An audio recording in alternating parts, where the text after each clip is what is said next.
Praise the Lord. சங்கீதம் 88:12 இருளில் உமது அதிசயங்களும் மறதியின் பூமியில் உமது நீதியும் அறியப்படுமோ என்று கூறப்பட்டுள்ளது. அழகான ஒரு வார்த்தை என்ன இருக்குன்னா, மறதியின் பூமி. மறதியின் பூமினா என்ன அர்த்தம்னா, ஒரு காரியம் ஒரு ஃபேமஸாக ஒரு காரியம் ஆகுதுன்னா, அடுத்தது ஏதாச்சும் ஒரு ஃபேமஸாக ஒரு காரியம் நடந்துச்சுன்னா இந்த காரியம் மறக்கப்பட்டு போகும். அதே போல் ஒரு பாடல் ஃபேமஸ் ஆகுதுன்னா அந்த பாடலை விட்டுட்டு அடுத்த பாட்டுக்கு போயிடுவாங்க. அதே போல் ஒரு துக்கமான நிகழ்ச்சி ஏதோ ஒன்று நடந்துச்சுன்னு வைங்களேன், அது ஃபேமஸ் ஆகும். அடுத்த ஒரு துக்கமான நிகழ்ச்சி நடந்துச்சுன்னா அந்த துக்கத்துக்கு நேராக போயிடுவாங்க, அதை மறந்துடுவாங்க. அதுக்கப்புறம் எப்படின்னா, மனுஷன் இருக்காங்க, ஒரு நாள் அவங்க மரணம் அடைகிறாங்க. அவங்களையே ஒவ்வொரு நேரம் மறந்துடுவாங்க. இந்த உலகம் மறக்கப்பட்டுரும். அதே போல் எப்படிப்பட்டதுன்னா, இன்னொரு கருத்தை சொல்லப்போனால், ஒரு கொடுமை காரியம் நடக்கும்போது, ஒரு கொலைனே வைங்களேன், அந்த காரியம் நடக்கும்போது அடுத்து ஒரு பெரிய கொலை நடக்கும்போது அந்த காரியத்துக்கு நேராக போயிடுவாங்க, இந்த காரியத்தை மறந்துடுவாங்க. அப்போ இந்த பூமியானது எப்படிப்பட்ட பூமி?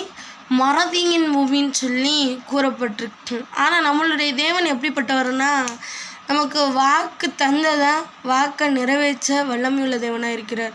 அவர் மறப்பாரா? மறக்க மாட்டார். நம்மளை பாதுகாக்க அவர் மறந்தார்னா நம்ம ஜீவனோடு இருப்போமா? இருக்க மாட்டோம். அநேக காரியத்தை கூட நம்ம சொல்லலாம். நம்முடைய இருதயத்தை அவர் துடிக்க வைக்க அவர் மறந்துட்டாருன்னா நம்ம ஜீவனோடு இருக்கிறது ரொம்ப கஷ்டமான காரியம். அதே போல் நம்ம நாசியில் சுவாசம், அதையும் அவர் வெளியே வர உள்ளே போக அவர் அதையும் செயல்படுத்த அவர் மறந்துட்டாருன்னா நம்மளும் உயிரோடு இருப்பதற்கு முடியாது. சரிங்களா? இஸ்ரவேலை காக்கிறவர் உறங்குவதும் இல்லை தூங்குவதும் இல்லைன்னு கூறப்பட்டிருக்கு. அப்போ நம்மளை அவர் பாதுகாக்கிறார். நம்மளை அவர் அழகாக நடத்துகிற தேவனாயும் இருக்கிறார். அதே போல் காவலாளன் விழித்திருக்கிறது வருதா?